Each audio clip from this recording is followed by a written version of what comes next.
In March 1513, Spanish conquistador Juan Ponce de Leon set sail and soon landed in modern-day Florida. Legend has it that Ponce de Leon and his crew were in search of the Fountain of Youth, which supposedly gave anyone who drank or bathed from its waters eternal life. Unfortunately for the governor of Puerto Rico in the early 1500s, he never found the fountain and died in 1521 at only 46 or 47 years old. If only he'd searched about 1,500 miles west, relatively close to a place the locals call Miami.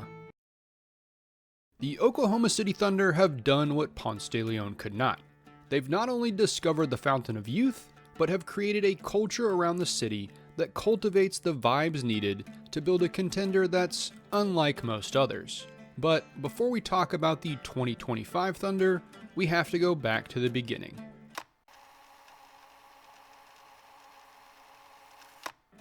Thankfully, the Thunder's beginning isn't in the 16th century, it's in 2006. That year, former Starbucks CEO Howard Schultz sold the Supersonics and the Seattle Storm to Professional Basketball Clubs LLC, a group of Oklahoma City investors led by Clay Bennett, who had previously been an owner of the San Antonio Spurs. He soon hired Sam Presti to be the team's general manager, after being impressed with the young GM during the duo's time in San Antonio. The team moved to OKC in 2008, but Presti started his reimagining of the franchise immediately. See, Presti wanted to build a young team, shedding veterans like Ray Allen and Rashad Lewis to bring in picks that would become Jeff Green and Serge Ibaka, and those players were used to build around Presti's first draft pick, Kevin Durant. While Presti's draft acumen in the lottery undoubtedly played a huge part in turning OKC into a contender only a few years after the move, it has to be said that no city was more primed for the type of team he was building. Oklahoma has been, and probably always will be, a haven for fans of college sports.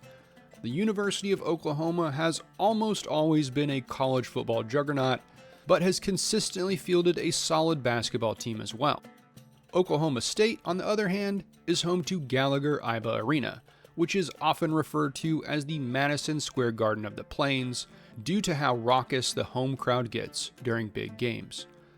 Combined, the two schools only have 2 national titles, both coming from Oklahoma State in the 1940s, but are tied for 11th among all 50 states in Final Four appearances. And for decades, the state didn't have a major professional team to rally around. Sorry to my fellow Blazers fans.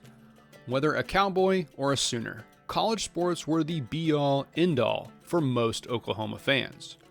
So when Bennett and Presti brought one of the youngest teams in the league to the state in 2008, it was easy for fans to immediately hop on the bandwagon. Not only were the Thunder the first major professional team in the state, they were anchored by guys who, in most walks of life, would still be in college. Kevin Durant and Russell Westbrook were technically picked in Seattle, but the two young studs were 20 years old when they first suited up for OKC. Jeff Green was the old man of the group at 22 years young. Like the fledgling franchise, the trio were NBA babies, and the city embraced them. The people of OKC had never known what it was like to have a pro team, but they were more than ready to join the fervor around the young team. In many ways, the early version of the Thunder was just a new fraternity that had opened up between Norman and Stillwater. KD, Uncle Jeff, and Russ were the new pledges, hoping to etch their name in campus lore. Nick Collison was kind of like Van Wilder, just without the questionable ethics of sending someone donuts filled with dog ejaculate, and Nenad Krishtik was that weird European guy whose birth certificate claimed he was 21, but looked and smoked more like he was 45. As the city grew, so did the team, adding future MVP James Harden and quickly becoming one of the hottest young teams in the league. Similarly, OKC was going through a boom period of its own. In 2010, the city was nearing 600,000 residents, and quickly becoming a great place to live if you're looking to experience city life on the cheap due to its relatively low cost of living. With the Thunder at the forefront, Oklahoma City felt like one of the largest college towns in America during the team's early days. That vibe was what turned the Thunder into high-powered, plucky underdogs, hoping to compete against massive markets like Los Angeles and Miami. The quartet of solid superstars did exactly that, making the 2012 finals, losing to LeBron James, Dwayne Wade, and Chris Bosh in a relatively quick 5-game series. And here's where Presti made his big mistake.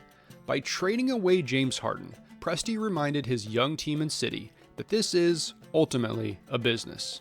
The team plays in one of the smaller markets in the league and cannot commit the same money as large market teams do. OKC's superpower was always the vibes. By building a team that felt so much like the college teams Oklahomans were used to, Presti and crew got immediate buy-in from the city. Plus, it let the players grow up together, forming lasting bonds that should have set the franchise up for decades. Instead, Durant left the team a few years after Harden was traded away, turning OKC into the Russell Westbrook show. Granted, that era was still a blast, with Russ winning an MVP after averaging a triple-double in 2017. However, the vibes were off. This wasn't an up-and-coming team anymore. Presti needed to find a way to get the magic back. Have you ever seen the Justin Timberlake movie In Time? Remember that scene where Timberlake's character Will gambles his literal life against a Richie Rich?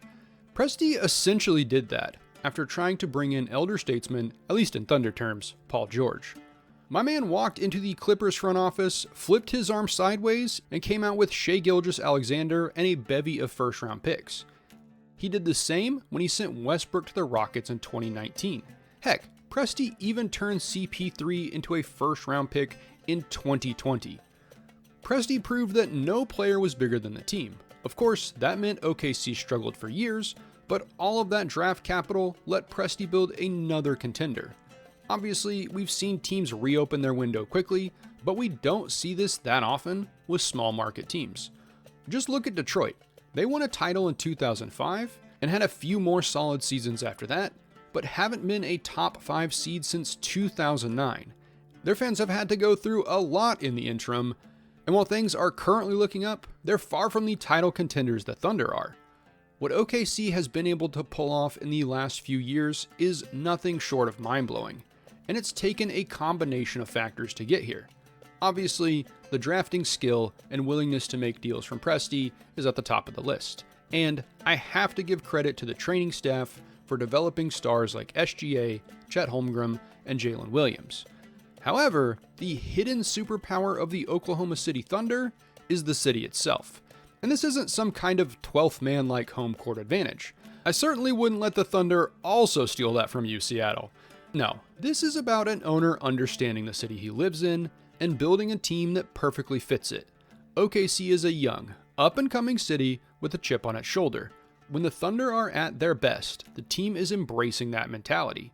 We've had teams like the previously mentioned championship-winning Pistons embrace the toughness of their city, or the Memphis grit and grind Grizzlies buy into the work ethic of their city, but no team in the modern NBA does it quite like the Thunder. The new Thunder fraternity is much like the old Thunder frat.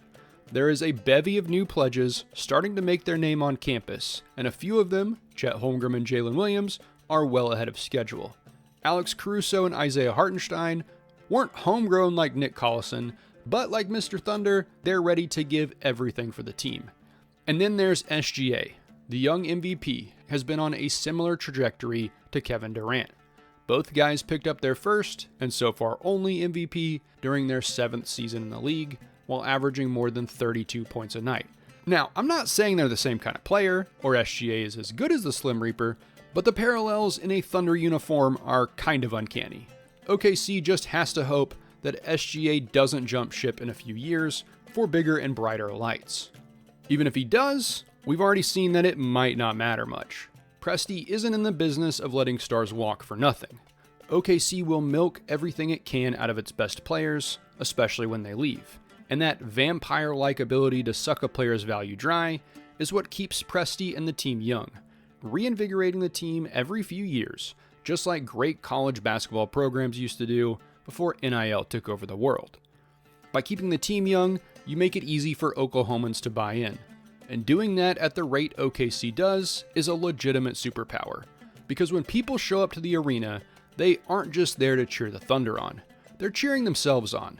Doubt OKC at your own risk. The city and the team are young, hungry, and ready for whatever comes next.